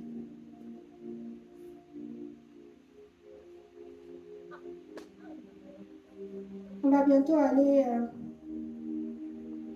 vers la fin pour prendre quelques questions. Il faut savoir qu'il y a deux types de serviteurs inutiles selon la parole de Dieu.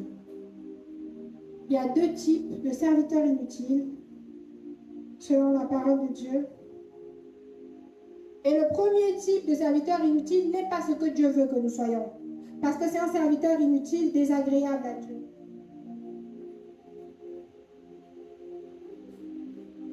C'est un serviteur inutile désagréable à Dieu. Et je crois que nous avons tous compris que nous devons vivre de manière à plaire à Dieu. Donc, serviteur inutile, il y a deux types de serviteurs inutiles. Serviteur inutile, désagréable à Dieu, c'est le premier type. Et nous prendrons le temps d'en parler. Mais ce n'est pas ce type-là que le Seigneur attend que nous soyons. Serviteur inutile, désagréable à Dieu. Et pour ça, nous allons prendre nos Bibles dans Matthieu 25, verset 30. Amen. Je lis la parole de Dieu dans le livre de Matthieu 25 au verset 30.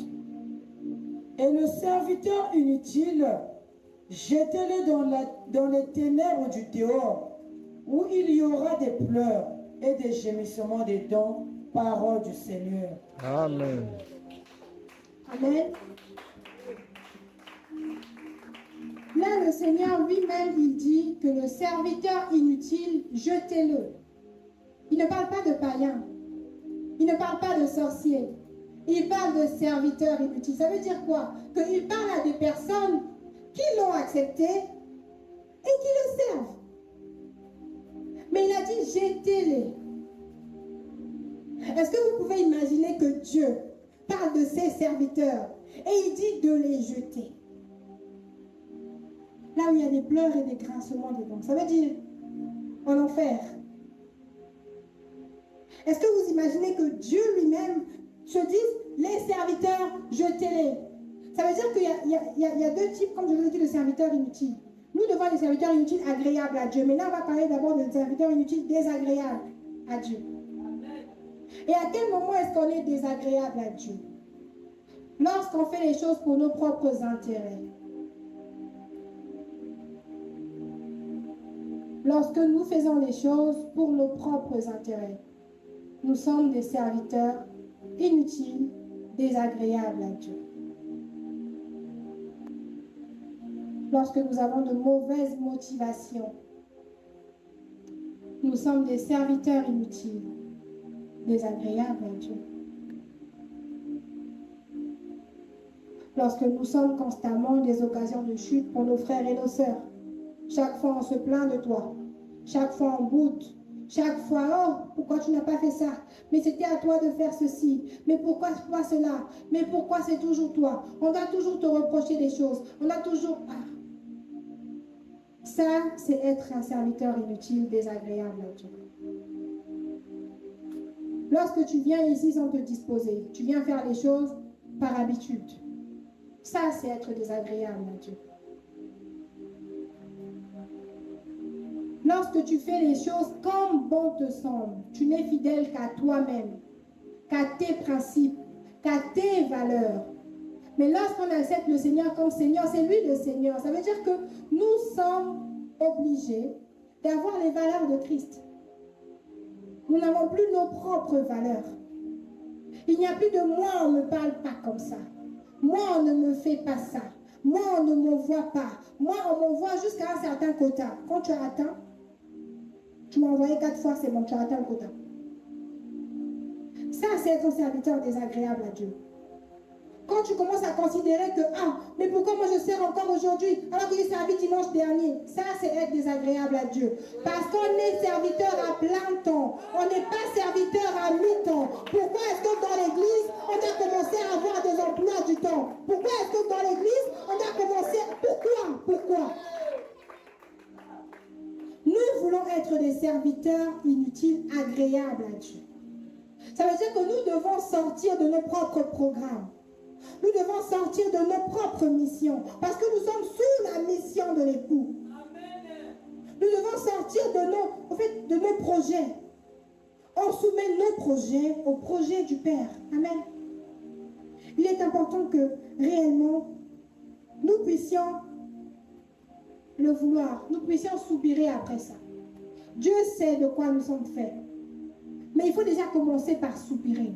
Il faut déjà commencer par dire à Dieu que Seigneur,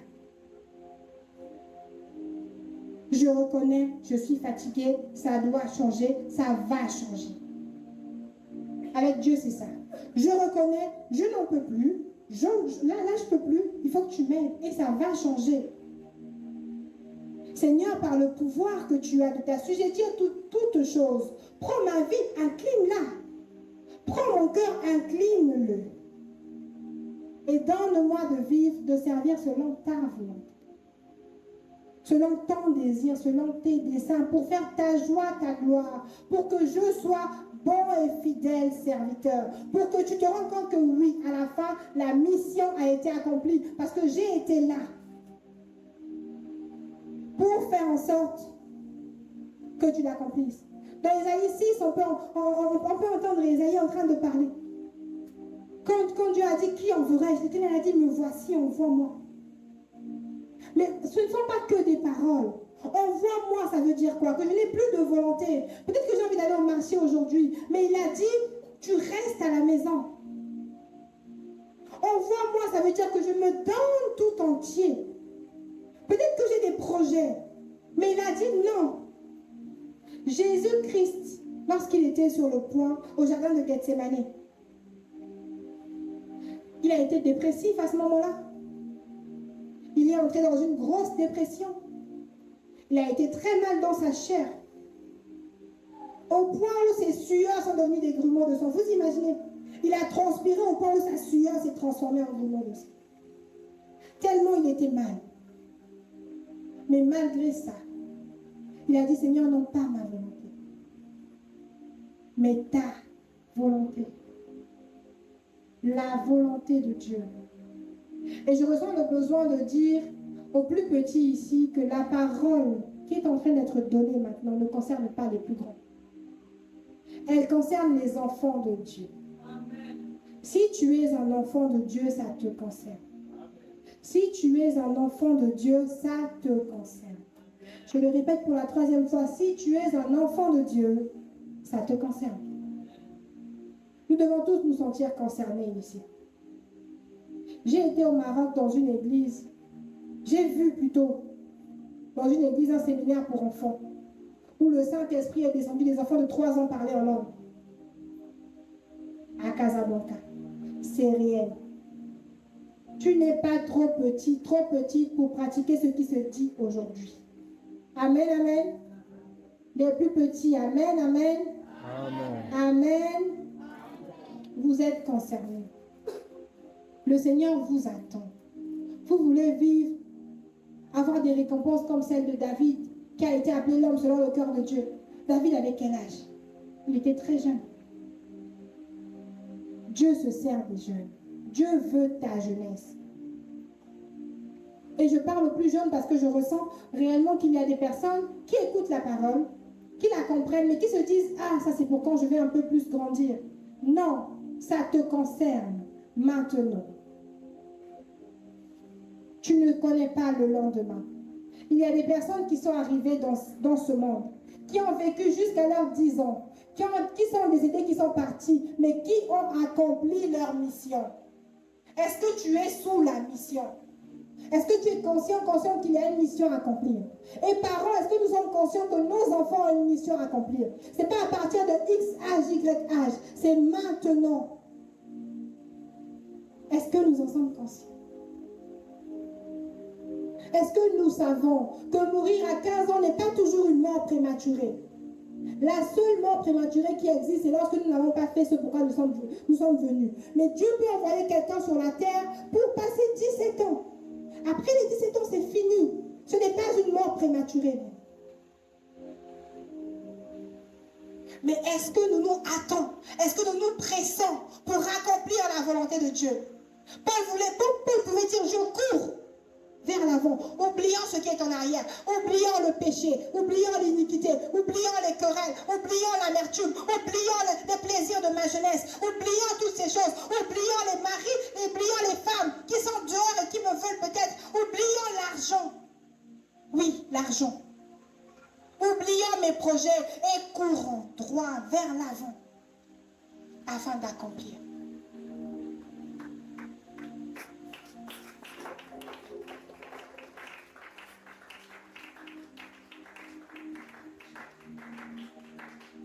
Est-ce qu'aujourd'hui nous pouvons réellement nous dire, nous sommes des serviteurs inutiles, agréables à Dieu?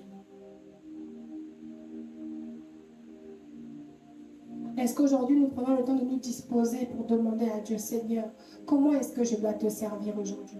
Est-ce que nous prenons le service important au point où le service ne subit pas nos emplois du temps? Notre emploi du temps subit le service.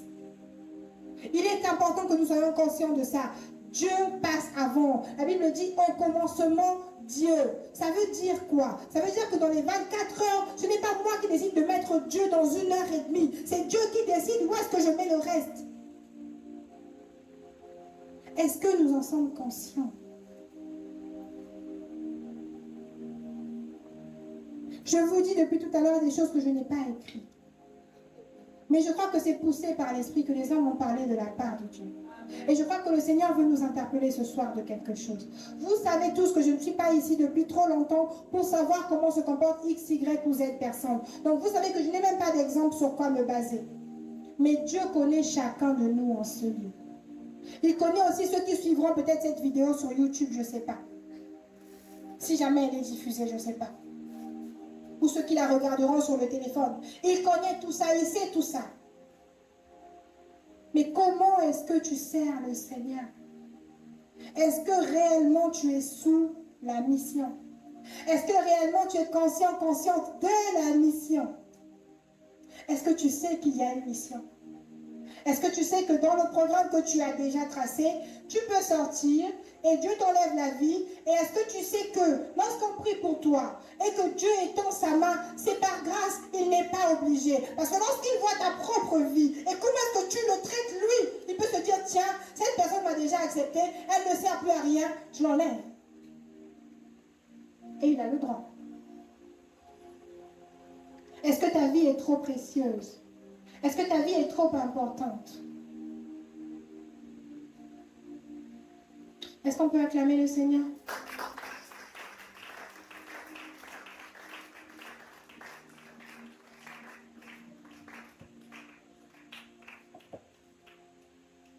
Maintenant, nous allons voir ce que le Seigneur attend de nous. On a dit tout à l'heure que il veut que nous soyons des serviteurs inutiles, mais des serviteurs inutiles agréables à Dieu. Amen.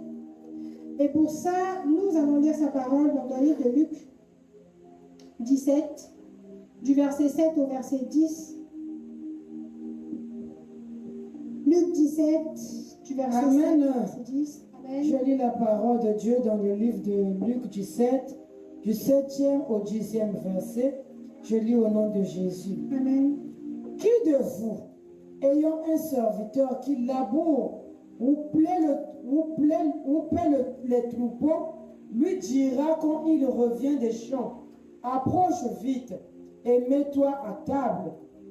Ne lui dira-t-il pas au contraire, prépare-moi à souper, ceins-toi et sers-moi jusqu'à ce que j'ai mangé et bu, après cela toi tu mangeras et boiras. Doit-il de la reconnaissance à ce serviteur parce qu'il a fait ce qui lui était ordonné? Vous de même, quand vous avez fait tout ce qui vous a été ordonné, dites, nous sommes des serviteurs inutiles. Nous avons fait ce que nous devions faire, parole du Seigneur. Amen. Amen. Oui, tu fais bien d'acclamer. Tu fais bien d'acclamer le Seigneur. Tu peux acclamer le Seigneur. Amen.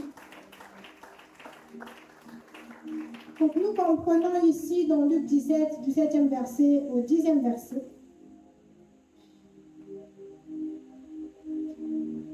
Au fait, je vais juste aller un peu plus haut pour que vous compreniez. Donc ce sont les apôtres, au fait, qui parlaient avec le Seigneur. Et donc,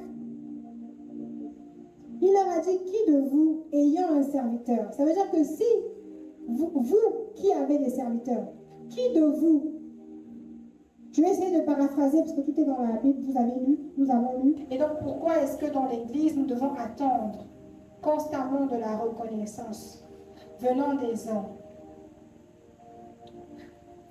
La grâce que nous avons est d'avoir un Dieu qui reconnaît ce que nous faisons. La grâce que nous avons est de ne pas être des esclaves comme les esclaves du malin, non. Lorsque nous sommes esclaves de Dieu, nous avons un Dieu qui nous rémunère. Lui, nous avons un Dieu complet, un Dieu parfait. L'amour, c'est lui-même. Ça veut dire qu'il ne peut pas te voir le servir avec acharnement. Il ne peut pas te voir être dévoré par le zèle de sa maison et ne pas te récompenser. Alors pourquoi est-ce que nous voulons aujourd'hui des récompenses? Nous voulons tout le temps de l'aide. Moi, personne ne m'a aidé. Moi, c'est toujours moi qu'on appelle. Je suis toujours disponible. Tout le temps, c'est moi. Tout le temps, c'est moi qui fais. Tout le temps, c'est moi. Vous savez, on n'a pas lu le verset, mais je pense qu'on le sait tous ou presque tous, que la Bible de Dieu dit, je paraphrase, que si nous laissons apprécier par les hommes, nous recevons la récompense des hommes, nous n'aurons plus de récompense venant du ciel. Et c'est important que nous soyons conscients de qui nous servons. On sert dans le lieu très saint, je reviens à ce que je disais, on sert le roi, on sert à la table du roi. Ça veut dire quoi? Que le roi est là, je suis à ses côtés, il me dit donne-moi la fourchette, je lui donne la fourchette. Il me dit sers-moi la soupe, je lui sers la soupe. Parce que je suis à côté de lui, je peux entendre ce qu'il veut, ce qu'il me dit. Il peut me parler directement. Et là, je ne dirai pas au roi, pourquoi est-ce que ce n'est pas un tel qui a pris la fourchette pour te donner? Parce qu'il m'a donné la priorité, le privilège d'être à ses côtés pour lui donner à manger. C'est réellement un privilège. Est-ce que nous prenons notre service comme étant un privilège? Servir Dieu est un privilège. Nous ne servons pas un homme, nous servons le roi des rois, le maître de l'univers. Est-ce que nous reconnaissons qui il est? Est-ce que nous reconnaissons qui il est? Est-ce que nous sommes conscients de qui nous servons?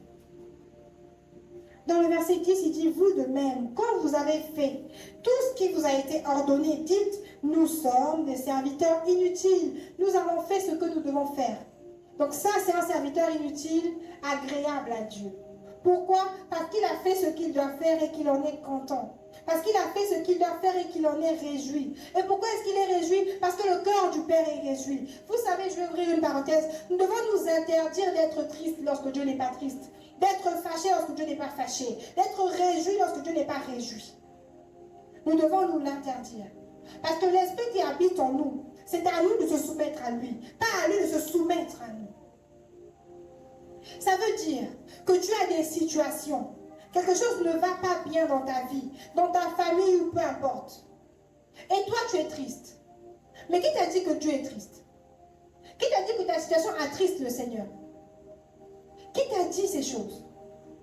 Qui t'a dit que lui, il est mal actuellement? Que lui, il se morfond actuellement? Il a la solution.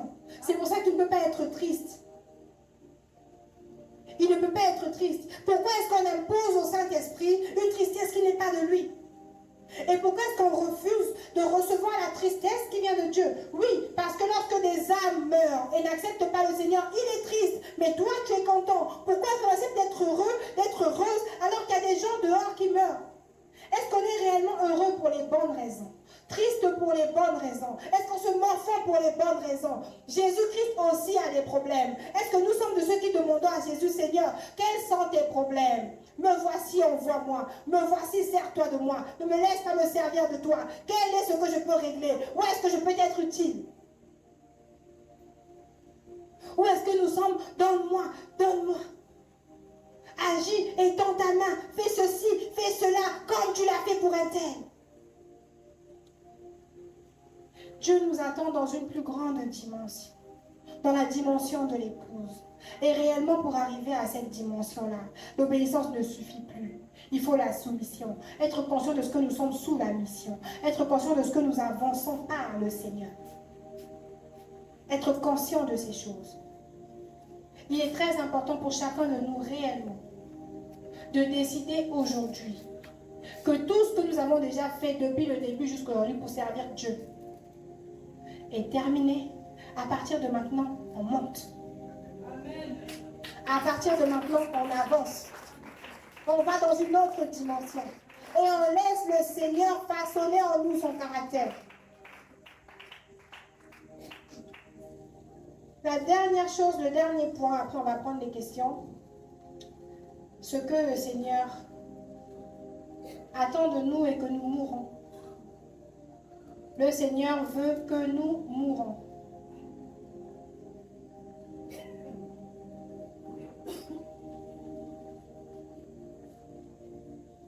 Le Seigneur veut que nous mourons. Je sais que quelqu'un va se demander comment ça, comment c'est possible. Mais le Seigneur veut que nous mourons. Nous allons lire Jean 12, verset 24.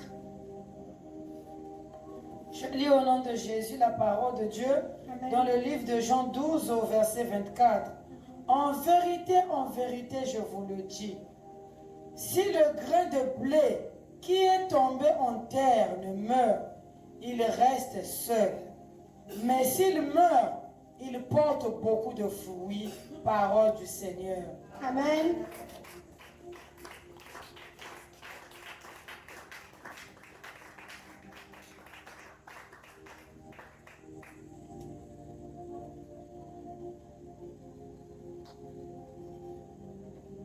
Amen. Donc Jean 12, 24, je vais relire également. En vérité, je vous le dis, si le grain de blé qui est tombé en terre ne meurt, il reste seul. Mais s'il meurt, il porte beaucoup de fruits. Amen. Amen.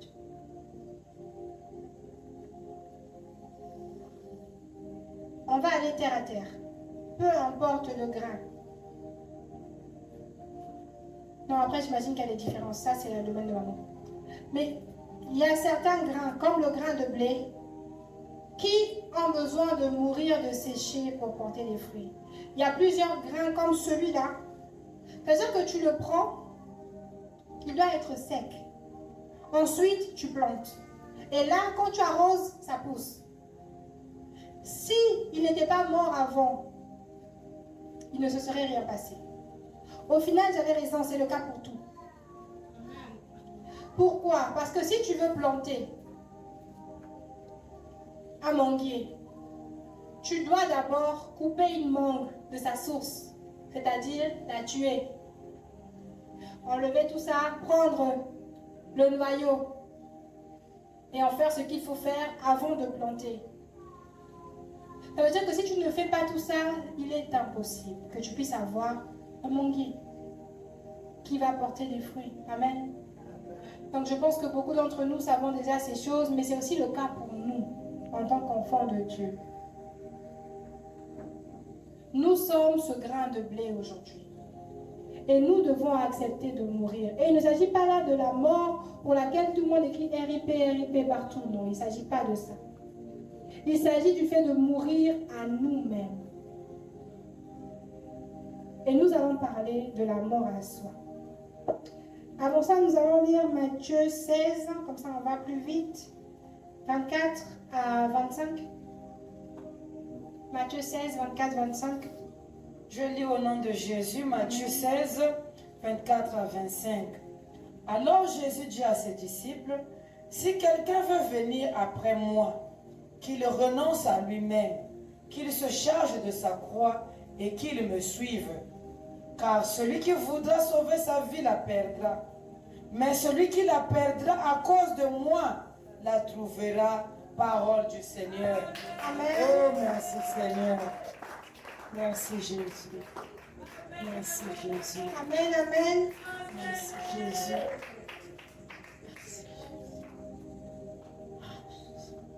Donc Dieu veut que nous mourons. Mais alors que nous avons lu le verset 25, on comprend pourquoi il veut que nous mourons. Amen. C'est parce que nous avons une vie à vivre, une vie à récupérer. Et la mort dont on parle ici n'est pas la mort physique ou la mort spirituelle dans le sens où la vie de prière est morte et tout ça. Non, il s'agit de la mort à soi. Dis à ton voisin la mort à soi. La mort à soi. Et dis à ton voisin, tu dois mourir à toi-même. Tu dois mourir à toi-même. Dis encore à ton voisin, tu dois mourir à toi-même. Je dois mourir à moi-même. Amen, amen. C'est quoi la mort à soi? C'est renoncer à soi.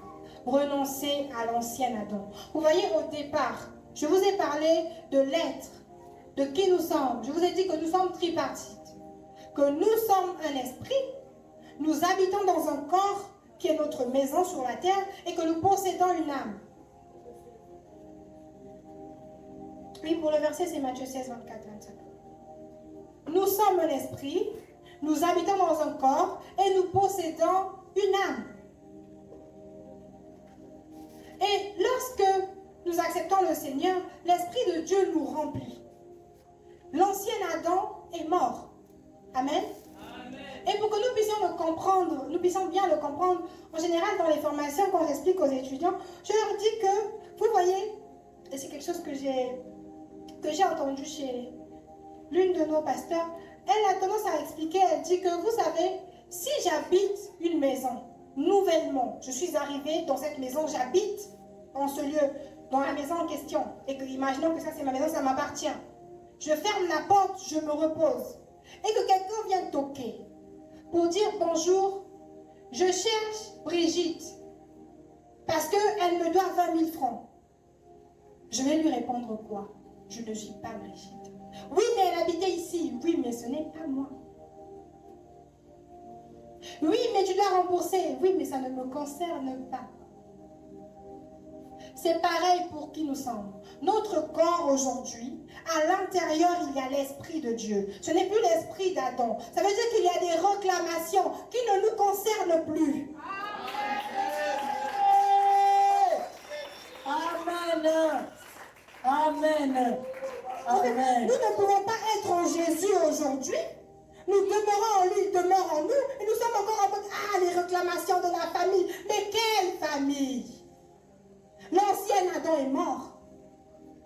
L'ancien résident a déménagé. Il n'est plus là. Vous cherchez qui? Vous cherchez qui? Et malheureusement, nous périssons par faute de connaissance. On est là en train de prier. Les choses, on n'est plus à ce niveau. Nous sommes au temps de la rédemption. Le sang de Jésus a coulé pour nous. Personne ne peut me réclamer. Vous savez, on ne naît pas chrétien, hein? On est d'accord. Lorsqu'un enfant naît, il est encore sous la malédiction de sa famille. Parce qu'on ne naît pas chrétien, ce n'est pas héréditaire. C'est pour ça que je disais aux jeunes tout à l'heure, aux plus jeunes tout à l'heure, que chacun de nous doit accepter le Seigneur et le suivre. À partir de là, tu es appelé enfant de Dieu. On n'est pas enfant de Dieu parce que je suis né dans une famille chrétienne, je suis chrétien depuis ma naissance. C'est impossible, ça ne se fait pas. Ça ne compte pas au ciel.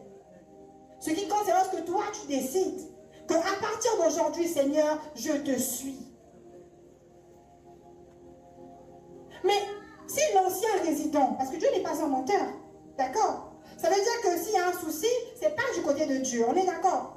Si l'ancien résident a déménagé, est-ce que quelqu'un peut venir toquer chez vous pour vous dire « Rends-moi mes 1 million que la personne avant toi me devait » Jamais. C'est pas moi. Ce n'est plus moi. Plus moi.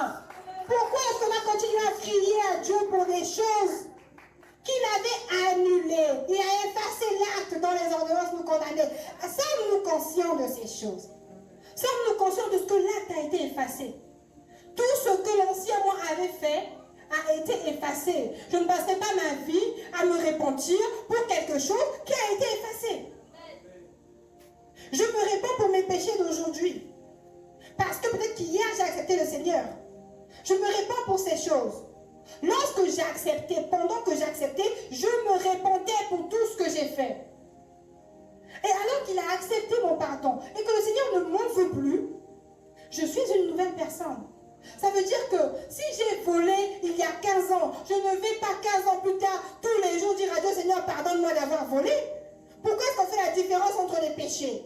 C'est quoi la différence entre le vol et le meurtre selon Dieu? C'est un péché, c'est un péché. Seigneur, mes ancêtres ont fait, mais les ancêtres de qui? De mon esprit qui est en toi? Tu es sûr? Est-ce que tu es sûr? Seigneur, les péchés de mes parents, mais quels parents? Il a dit que nous sommes nés d'esprit. Nous sommes esprits. Nous habitons dans un corps, ce n'est que notre maison. Même si je ressemble à mes parents, ceci n'est que ma maison. L'esprit à l'intérieur de moi est l'esprit de Dieu. Donc ressemble à Dieu.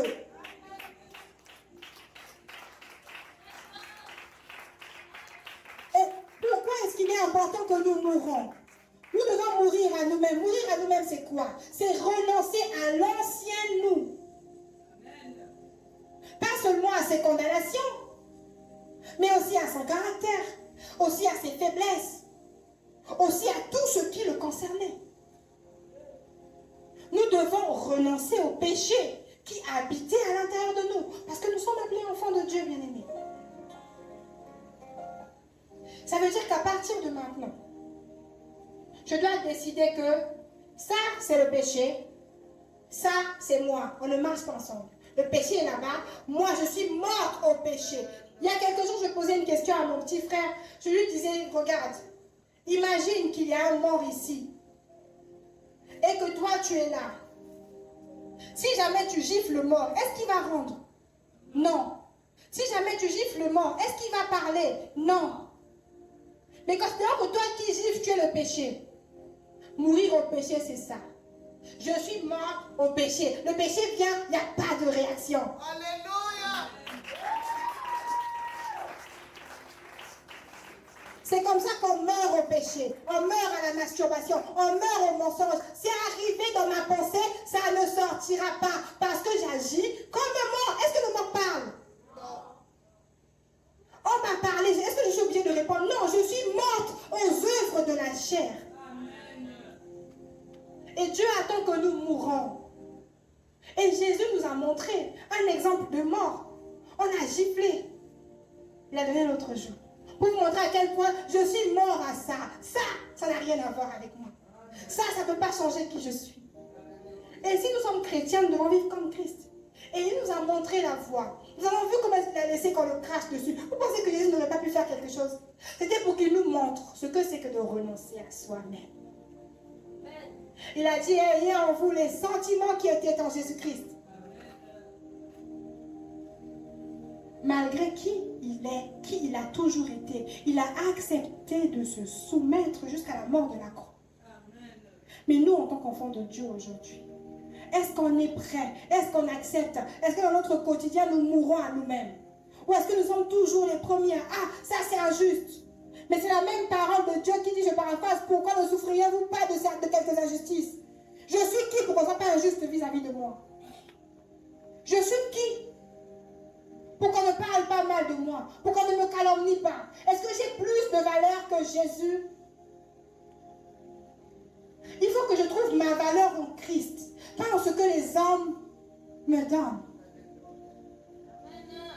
Et aujourd'hui, Dieu attend que nous mourons. Il s'attend à ce qu'aujourd'hui, on décide que Père, à partir de maintenant, je suis morte au service qui ne te plaît pas. Je suis morte à ces choses. Ça veut dire qu'en fait, je suis morte à mon propre planning. Je suis morte à ma propre vie. Mourir à soi, c'est décider de faire le mort face à toutes ces choses qui ne glorifient pas le Seigneur. Aussi simple que ça. Tu fais le mort, tu fais la morte face à toutes ces choses qui ne glorifient pas le Seigneur. Vous savez, pécher, ce n'est pas seulement désobéir. Non.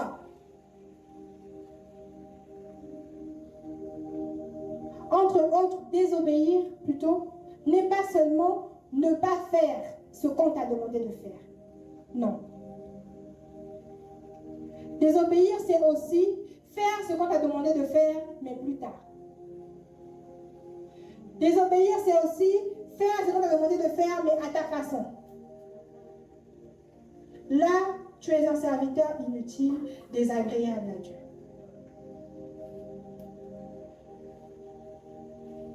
Désobéir, c'est aussi ne pas avoir reçu d'instruction et considérer que Dieu va aimer ça sans lui avoir demandé et le faire.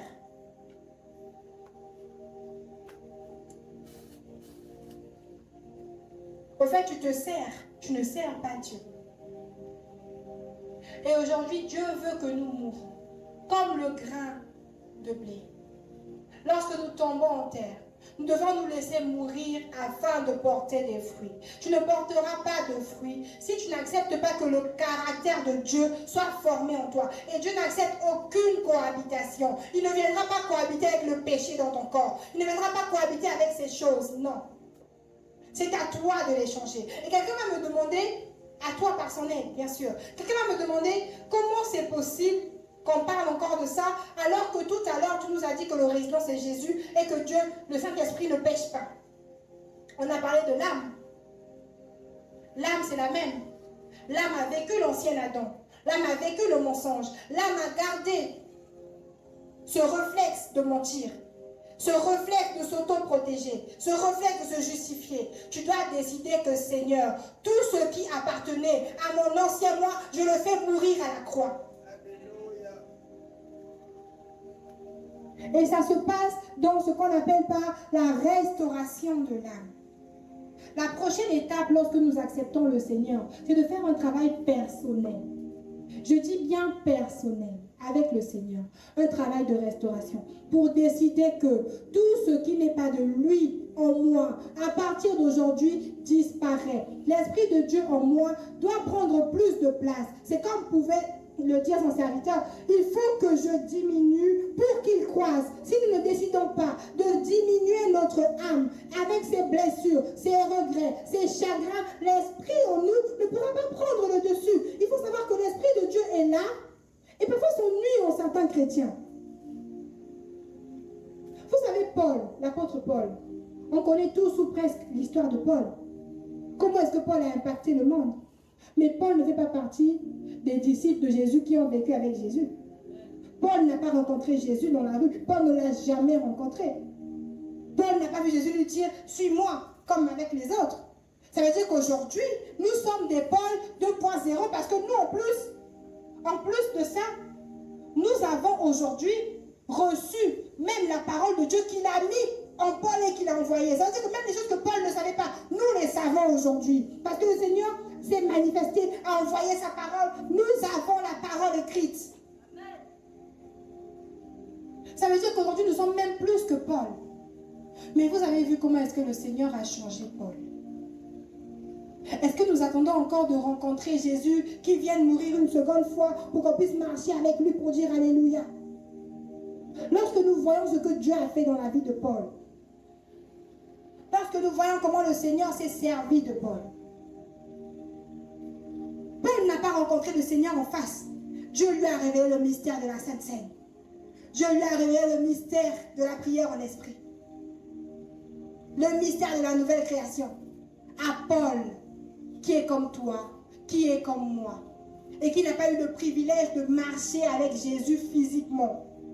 Ça veut dire qu'aujourd'hui, nous avons un plus grand privilège de marcher avec Jésus. Il est à l'intérieur de nous. Ça veut dire que je suis sa présence, je suis son atmosphère. Si je marche, il marche. Si j'avance, il avance. Si je parle, il parle. Si je me meus, il se meut. Alléluia.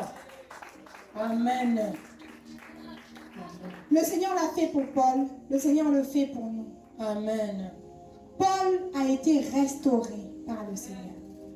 Il a été restauré. Il a quitté une certaine vie. Dieu voulait nous montrer à quel point c'est possible. Il a quitté une vie de perturbateur. Il a quitté une vie de méchant. Il a été changé en un autre rang. Et aujourd'hui, on est là, l'apôtre Paul, le ministère de Paul. Donne-moi le ministère de Paul. Mais travaille à ta restauration. Tu veux le ministère, travaille à ta restauration.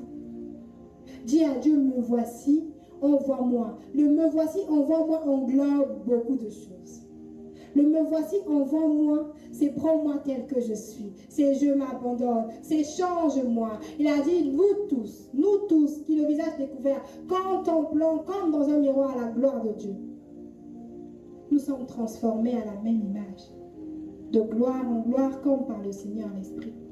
Ça veut dire que plus nous décidons volontairement de nous exposer à la présence de Dieu, d'avoir des temps d'intimité avec lui, de parler avec le Seigneur, de lui dire, Père, je ne sais pas pourquoi je suis là, je n'ai rien à te dire. Dieu ne veut pas que tu fasses des prières compliquées. Dis-lui, je suis là. Je suis là.